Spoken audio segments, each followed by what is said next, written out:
नमस्कार, रेसिपीज मध्ये आपलं स्वागत आहे। सध्या सगळीकडे मुसळधार पाऊस सुरू आहे। सगळे सुरक्षित आहात ना? सगळ्यांनी काळजी घ्या। पावसाळ्यात हमखास खावेसे वाटणारे पदार्थ म्हणजे वडे आणि भजी। तर आता आपण करूया थालीपीठाच्या खमंग भाजणीचे खुसखुशीत वडे। आपण जी धान्य भाजणार आहोत ती काढण्यासाठी मी असे पेपर घालून घेतलेत। सर्वात खाली एक तसराळ घेतलंय मोठं वाडगं, त्याच्यावर किचन टॉवेल्स घातलेत आणि त्याच्यावर पेपर घातलेत। यावर आपण जर धान्य काढली भाजलेली की त्याची वाफ त्याच्यातच राहत नाही, खाली जाते। सर्वप्रथम मी अर्धा किलो बाजरी घेतली आहे, जी माझ्या या घरच्या वाटीनी 3 वाट्या आहे। जर तुम्ही वाटीने मोजून घेतलं तरी चालेल, 3 वाट्या बाजरी किंवा अर्धा किलो। आता सध्या कढई चांगली तापली आहे, तर मी आत्ताच काही वेळ मोठाच गॅस ठेवते। आपल्याला ही सगळी धान्य छान खमंग भाजून घ्यायची आहेत। हे बघा, अजून मी 5-7 मिनिटं झाली आपल्याला भाजायला सुरुवात करून। अजून मी साधारण मोठा ते मध्यम गॅसच ठेवलाय आणि बाजरी आता छान तडतडायला लागली आहे। त्याच्या लाह्या फुटतायत हळूहळू। अशी आपल्याला हलकी होईपर्यंत खमंग भाजून घ्यायचे। बघा, लाह्या फुटतायत त्याच्या, दिसल्या? बरोबर। हा, अशी छान खमंग भाजून घ्यायची आपल्याला। हे बघ, छान तडतडते बाजरी। आता मध्यम ते मोठ्या जाळावर मी 10 मिनिटं भाजून झाले। आपली बाजरी भाजून झाली आहे बघ, लालसर झाली आहे ना। आता मी काढून ठेवते आणि मग दुसरं धान्य घालू आपण। हे पाव किलो ज्वारी किंवा 1.5 वाटी।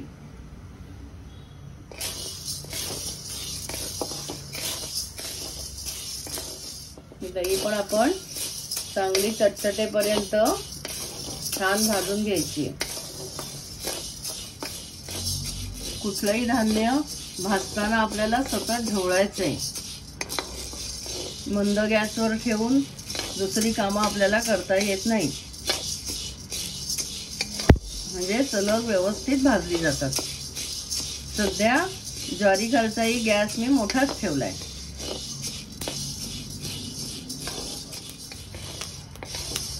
हे बघा, ज्वारीच्याही छान लाह्या फुटायला लागल्यात। अशी आपल्याला छान खमंग होईपर्यंत ज्वारी भाजून घ्यायची। एकदा का कढई चांगली तापली की आपल्याला थोडासा गॅस मध्यम केला तरी चालेल, पण ढवळत मात्र सतत राहायचे। हे बघा, आता ज्वारीचं चटचट नाही थांबलंय, थोड्याफार लाह्याही झाल्या आहेत आणि ज्वारी छान लालसर झाली आपली। हे बघा, छान खमंग झाली ज्वारी। आता ज्वारी उतरवून घेते आणि दुसरं धान्य घालू। आता 5 ते 7 मिनिटं लागली आपल्याला ज्वारी भाजायला। हे 1.5 वाटी किंवा पाव किलो गहू। हे बघा, 5 मिनिटातच, साधारण 5 मिनिटं झाली असतील ना? 5 मिनिटातच बघा गहू किती छान फुललेत आपले। मी सध्या गॅस पण मोठाच ठेवलाय। किती छान तडतडतायत बघ आपलं गहू ना। मस्त फुललेत। आता ते अजून थोडेसे आपण भाजू। आता झालेच आहेत लालसर, ते लाह्या फुटायला लागले आता त्याच्या, दिसतात फुललेले गहू एकदम छान छान फुललेत गहू। चटचट चटचट आवाज येतोय ना।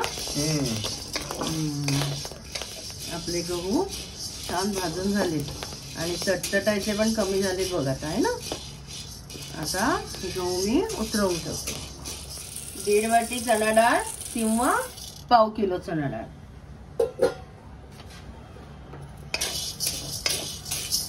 आपण इथे फक्त बाजरी अर्धा किलो घेतली, बाकी चणा डाळ, गहू, ज्वारी हे सगळं पाव किलो घेतले। हे बघा, 5 ते 7 मिनिटात आपली चणा डाळ भाजून झाली आहे।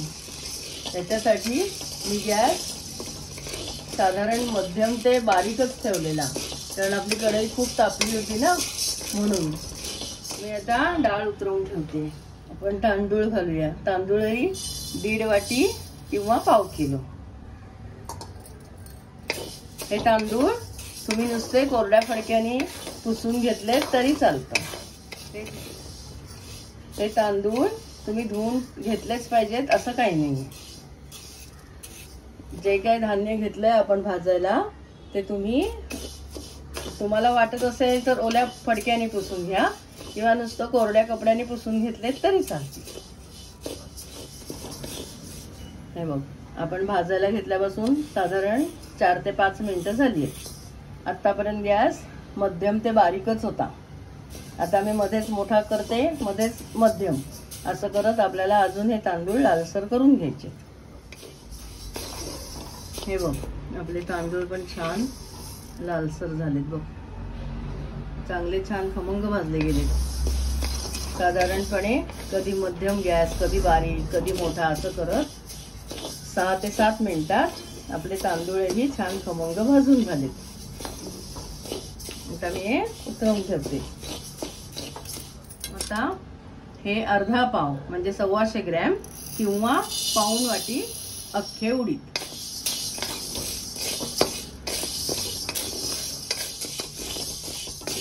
आपले उडीदही छान खमंग भाजून झाले. खमंग वास सगळीकडे दरवळतोय. आता उडीदही मी उतरवून घेते. आता हे धणे घालते. हे धणे वजनाने साधारणपणे 125 ग्रॅम, तुम्ही 100 ग्रॅम घेतलेत तरी चालेल, किंवा वाटीनी 2 वाट्या आहेत. इथे मला तुम्हाला एक गोष्ट सांगायची आहे की उडीद लवकर भाजले जातात. त्यामुळे आधीच कढई तापलेली असेल तर साधारणपणे मंद गॅसवरच उडीद भाजावे आणि साधारणपणे 4 ते 5 मिनिटातच मंद ते मध्यम गॅसवर उडीद भाजले जातात. आपले धणे सुद्धा छान खमंग भाजून झाले. आता मी काढून ठेवते आणि हे सगळी धान्य आपली थंड झाली की आपण दळून आणूया. भाजणी अतिशय बारीक दळू नये. सर्वसाधारणपणे 5 मिनिटात मंद गॅसवरच धणे भाजले. आत्ताच आपण बघितलेली थालीपीठाची भाजणी 2 कप घेतली आहे. या कपाने, जे नॉर्मल मेजर कप असतात त्या कपाने 2 कप घेतली. यात 1 टेबलस्पून पांढरे तीळ, 1 टीस्पून लाल तिखट, अर्धा टीस्पून ओवा आणि किंचित हळद घेतली आहे. 1 टीस्पून मीठ घेतलंय आणि कोथिंबीर, साधारण मुठभर चिरलेली कोथिंबीर आहे. आणि आता हे सगळं आपण एकत्र करूया. आता यात मी 2 टीस्पून कडकडीत तेल घालते. आपण भाजणी छान खमंग भाजली, त्यामुळे आपल्याला मोहन जास्त नकोय.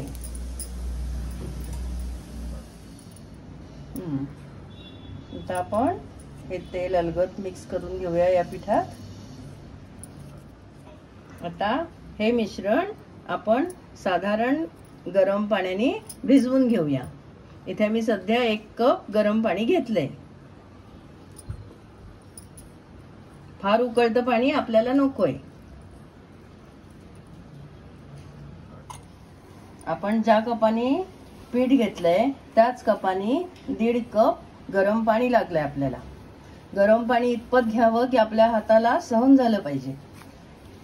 व्यवस्थित पीठ भिजवता आलं पाहिजे. बघा, फार घट्ट नाही आणि फार सैल नाही, असं मी पीठ भिजवून घेतलंय. हे पीठ साधारण 1 तास झाकून ठेवूया. आता अशा प्रकारचा थाळा किंवा परात घेऊन आपण जे पीठ भिजवून ठेवलंय ते आपल्याला मळून घ्यायचे. आपलं पीठ भिजवून साधारण 1 तास झालाय. छान मळून घ्यायचे पीठ. आणि वडे थापायला मी अशा प्रकारचं प्लास्टिक घेतलंय. आपल्याला वडे पाण्यावर थापायचे.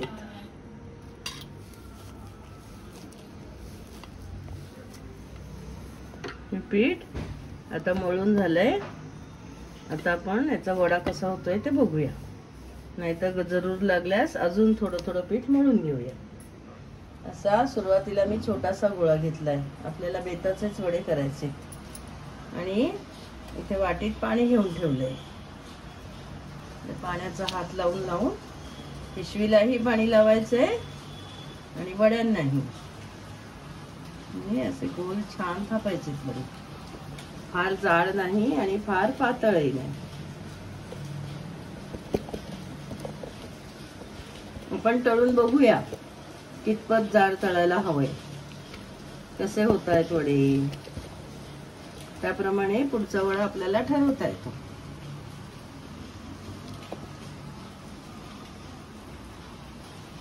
म्हणजे कितपत लाट थापायला हवाय, जाडसर की अतिशय पातळ.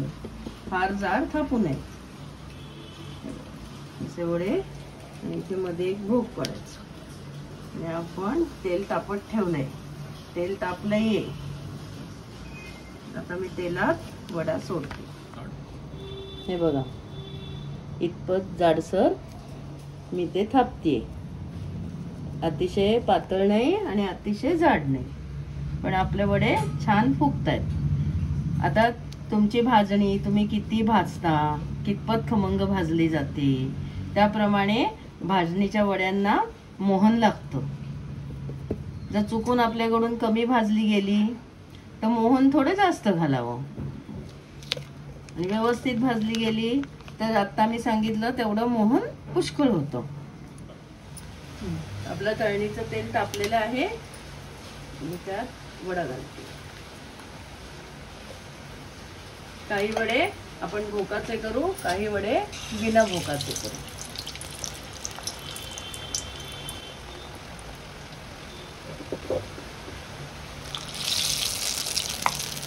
हे वडे फार पातळ किंवा फार जाड थापू नये. मध्यम आकाराचे, मध्यम जाडीचे थापावे.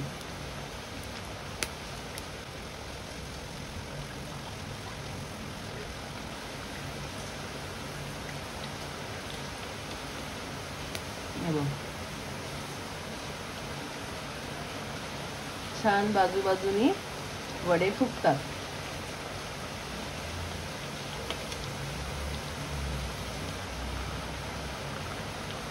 आपला तेल तापण्याच्या अंदाजानुसार आपण गॅस बारीक किंवा मोठा ठेवावा.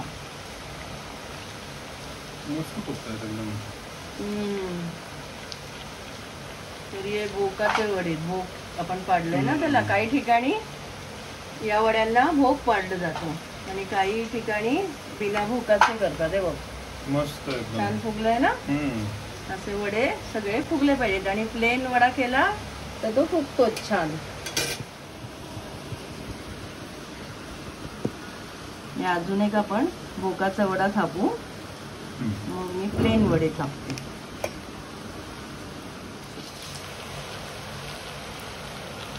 तेल सध्या खूप तापलंय ना. थोडा गॅस बारीक करते ना.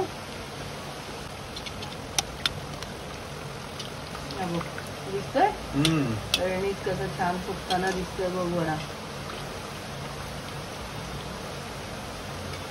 भोग पाडलं तरी जी आजूबाजूची रिंग असते ना, हे बघ सुंदर झाला की नाही. सुंदर एकदम. असे छान फुगले पाहिजेत वडे.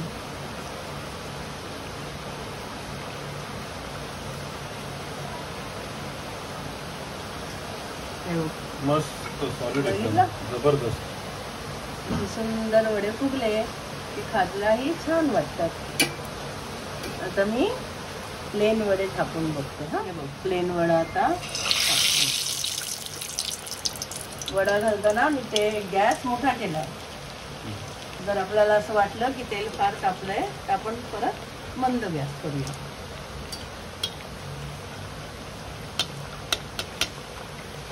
आता मी बारीक करते. हा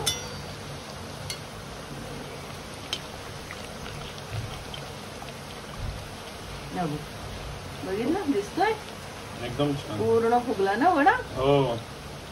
आपण जर भोग न पाडता वडे केले तर असे छान फुगतात.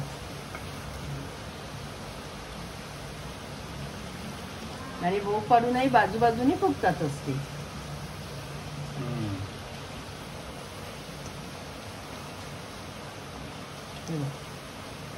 छान झालं ना एकदम. असं सुंदर रंगावर तळून काढावा तो लालसर.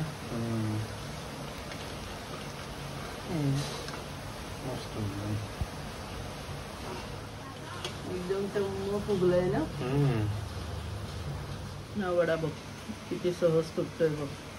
मस्त एकदम आणि खुसखुशीत. अजिबात तेलकट नाहीये जरा सुद्धा. आपण काही वापरलं नाही ना याच्यासाठी टिश्यू वगैरे. आणि हा पण बघ, हा भोकांचा पण बघ. हा बघ किती खुसखुशीत झाला ते. मस्त एकदम. हे बघ वरचं कवर पण याचं बऱ्यापैकी खूप वेळ कुरकुरीत राहतं. मग हळूहळू थोडी नरम पडतातच. मस्त एकदम.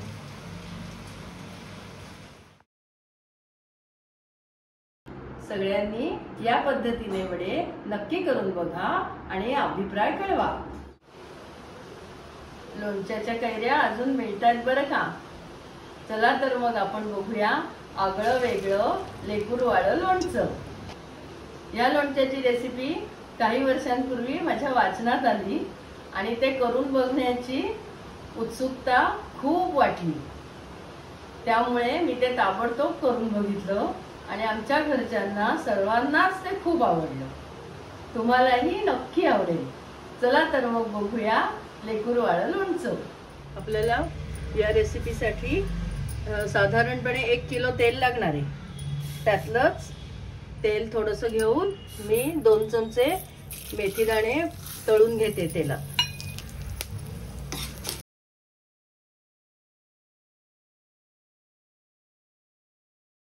तेल जरा जास्त तापल्यासारखं वाटलं म्हणून मी गॅस बंद केला होता. अतिशय मंद गॅसवर आपल्याला लालसर मेथी तळून घ्यायची आहे. लालसर रंगावर आपली मेथी छान लालसर झाली आहे. आता मी उतरवून ठेवते. या लोणच्यासाठी आपल्याला 5 प्रकारच्या डाळी लागणार आहेत. मसुरीची डाळ, मटकीची डाळ, उडदाची डाळ, चणा डाळ आणि मूग डाळ आणि 1 वाटी तीळ लागणार आहेत. तर या डाळी सगळ्या 80-80 ग्रॅम आहेत साधारण, म्हणजे अर्धी वाटी. या वाटीनी मी अर्धी वाटी डाळ घेतली नेहमीच्या नॉर्मल वाटीने. पण वजनाने बघितलं तर सगळ्या डाळी 80 ग्रॅम आहेत. आणि 1 वाटी तीळ घेतले. ते तीळ म्हणजे 100 ग्रॅम तीळ आहेत. आता आपण हे सगळं तळून घेऊया. 1 वाटीभर तेल घालते मी कढईत आणि आपण या सगळ्या डाळी आणि तीळ तळून घेऊया. हे तीळ साधारण 1 वाटीभर आहेत, पण वजनाने मात्र 100 ग्रॅम आहेत. कढईत वाटीभर तेल घातलंय. आपण जे तेल लोणच्यासाठी घेणार आहोत त्यातलंच वाटीभर घेतलंय. यात मी आता सर्वप्रथम तीळ घालते.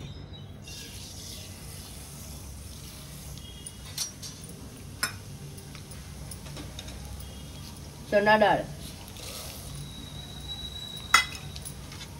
मुगाची डाळ, या सगळ्या डाळी आपल्याला एकत्रच तळायच्या आहेत. उडीद डाळ, मटकीची डाळ आणि मसूर डाळ. या डाळी स्वच्छ निवडून मी सुक्या कपड्याने पुसून घेतल्या. या छान लालसर होईपर्यंत आपल्याला हे सगळं यात तळून घ्यायचंय. गॅस मी अतिशय मंद ठेवला आहे. साधारण कढई तापल्यावर गॅस मंदच आहे. हे बघा, मंद गॅसवरच मी या डाळी तेलात तळते. पण आपल्याला कधी चुकून वाटलं की खूपच कमी तेल तापलंय, आज कमी लागतंय, तर थोडासा मध्यम गॅस केला तरी चालतो. अशा रीतीने साधारण 8 ते 10 मिनिटं मला ह्या डाळी सगळ्या तळायला लागल्या.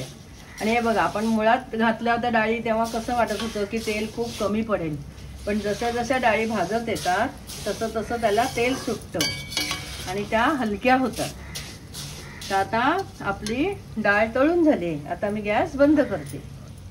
आता मी हे एक तसराळ घेतलंय, चांगलं कोरडं करून घेतलंय. यात या सगळ्या डाळी काढून घेते. आणि या डाळी थंड झाल्या की आपल्याला यात कैरी घालायची. यात आपण आता सगळ्या लोणच्याची फोडणी करून घेऊया. आपल्याला बोटभर तरी तेल वरती आलं पाहिजे, म्हणून साधारणपणे 1 किलो तेल लागतं. पण आता मी पाऊण किलोच तेल वापरते. त्यातलंच 1 वाटी तेल आपण डाळी तळायला घेतलंय. जर लागलं, गरज लागली तर पुन्हा वाटीभर तेल तापवून गार करून आपल्याला लोणच्यात घालता येतं. आता आपण जी 2 टीस्पून मेथी तळून घेतली आहे ती, आणि ही 1.5 वाटी लोणच्याची मोहरी घेतली आहे मी, लाल मोहरी. हे दोन्ही आपण मिक्सरच्या छोट्या भांड्यात वाटून घेणार आहोत. पहिले आपल्याला मेथी वाटून घ्यायची आणि नंतर मोहरी घालायची. मोहरीच टाकून बघतेय तेल तापलंय की नाही. तापलंय, तेल तापलंय. आता आपण मोहरी घालूया. मोहरी छान तडतडतीये. आता जिरं घालते मी. यात आपण 50 ग्रॅम मिरी घेतली आहे. 50 ग्रॅम काळी मिरी म्हणजेच अर्धी वाटी मिरी होते.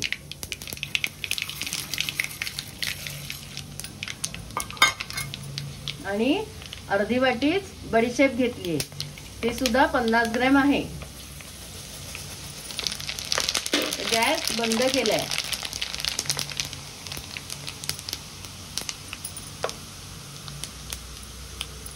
मी लोणचं दाखवलं होतं त्याप्रमाणे थोडं या तेलाचा ताव कमी झाला की आपल्याला एक एक जिन्नस यात घालायचा आहे.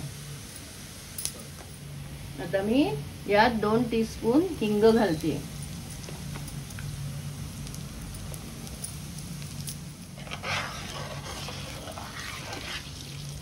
आता थोडासा याचा ताव अजून कमी झाला की आपण हळद घालूया. ही 2 टेबलस्पून किंवा पाव वाटी हळद आहे. हे बघा, असं हळूहळू तळलं गेलं की आपली फोडणी जळत नाही. आता 5-7 मिनिटं झाली आहेत आपल्याला फोडणीत खालचा गॅस बंद करून, आणि तेल बऱ्यापैकी कोमट झालंय.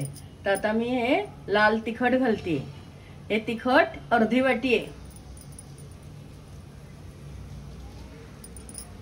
हे आपलं स्वयंपाकाचं जे आपण नेहमी वापरतो तिखट नॉर्मल, ते तिखट आहे. आणि हे पण अर्धी वाटी तिखट आहे.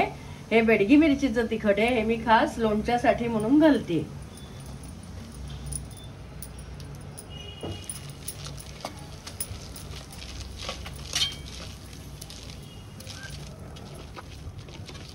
आणि आता हे अजून थोडं थंड झालं की मेथी आणि मोहरी वाटून ठेवली आहे ती आपण याच्यात घालणार आहोत. आता हे तेल बऱ्यापैकी थंड झाले. आता यात मी मोहरी आणि मेथी घालते.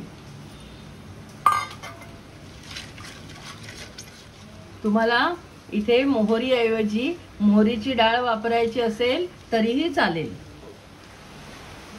या 1 किलो लोणच्याच्या कैऱ्या सालासहित किसून घेतल्या आहेत जाडसर किसणीने. तुम्हाला हवं असेल तर तुम्ही बारीक चिरूनही घेऊ शकता. आता आपल्या डाळी सुद्धा साधारण थंड झाल्या आहेत, अगदी किंचित कोमट आहेत. तर मी यात हा किस घालते. आणि हे मीठ आहे, हे साधारण 200 ग्रॅम मीठ आहे.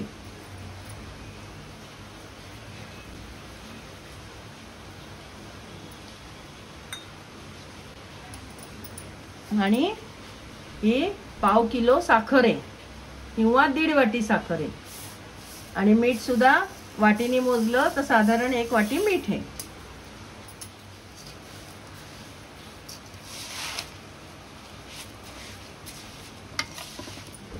यात आपल्याला 1 वाटी सोललेला लसूण घालायचा आहे.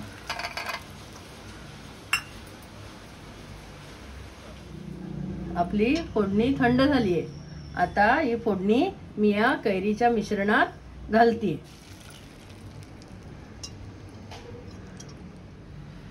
हे फोडणी घालून झाली आपल्या कैरीच्या मिश्रणात. आता हे मी ढवळून घेते.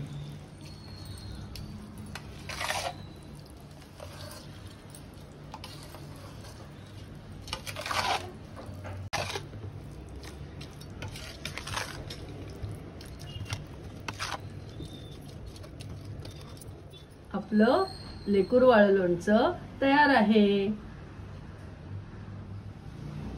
ह्या लोणच्यातल्या डाळी जसा जसा मुरतात तसं तसं ते लोणचं अधिक रुचकर लागतं। आत्ताही तुम्ही खाल्लं तरी छानच लागतं।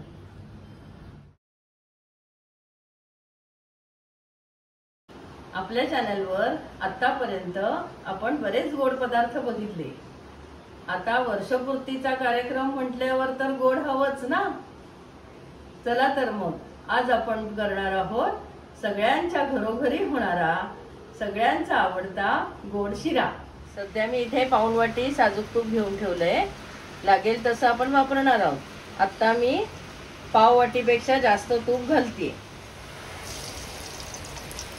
रवा 150 ग्रॅम घेतलाय। आपला नेहमीचा उपमा शिरा जो करतो आपण तोच रवा आहे, मीडियम। हे दूध घेतलंय मी 4.5 वाट्या दूध आहे। ज्या वाटीनी 1 वाटी रवा झालाय त्याच वाटीनी 4.5 वाट्या दूध आहे। हे दूध मी गाईचं घेतलंय। आता सध्या आपली कढई छान तापली आहे म्हणून मी गॅस मीडियम ठेवलाय। तर तुम्ही आपापल्या गॅसच्या आचेप्रमाणे आणि कढई जशी तापली आहे त्याप्रमाणे कधी मोठ्या गॅसवर, कधी मध्यम गॅसवर, कधी मंद गॅसवर असा हा रवा आपल्याला छान गुलाबीसर भाजून घ्यायचा आहे। मला इथे तूप कमी वाटलं म्हणून मी अजून तूप घातलंय। आता सुरुवातीलाच अर्धी वाटी तूप झालंय आपलं। 1 वाटी रवा भाजायला अर्धी वाटी तूप। हे दूध मी उकळून घेतलंय कारण आपल्याला गरम गरमच दूध शिऱ्यात घालायचंय। हे बघा, साधारणपणे 7 ते 8 मिनिटं मंद गॅसवर कधी मध्यम गॅसवर असा रवा भाजल्यावर आपला रवा छान लालसर झालाय। यात मी 7 ते 8 काजू पाकळ्या करून घालते। या रव्यामध्ये अगदी काही सेकंदासाठी आपल्याला काजू परतून घ्यायचेत। आणि आता मी यात दूध घालते। सगळंच दूध आपल्याला एकदम घालायचं नाहीये, थोडं थोडं करत आपण दूध घालूया।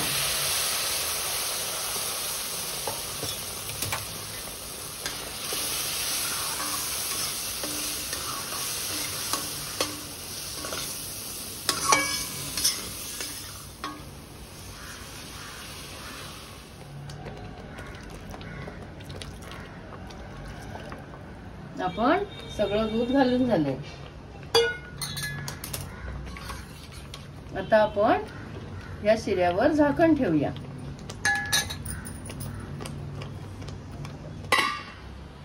हे बघा 2च मिनिटं झाली आहेत झाकण ठेवून। दर 1 मिनिटांनी मी झाकण काढून ढवळून घेतलाय शिरा। अजून थोडासा शिजला की मग आपण यात साखर घालणार आहोत। हे बघा 5 मिनिटं झालीत, आपल्या शिऱ्याला छान वाफ आली। आता मी यात साखर घालते। ही 1 वाटी रव्याला 1.25 वाटी साखर आहे आणि वजनाने 200 ग्रॅम आहे। तुम्ही तुमच्या आवडीप्रमाणे साखर कमी जास्त घालू शकता, पण आपण संपूर्ण दुधाचा शिरा केलाय त्यामुळे जर आपण कमी साखर घातली तर शिरा फारच अवघड होतो। आता यात साखर मिक्स करून झालीये आणि जे आपलं तूप उरलंय ते मी आता यात घालते।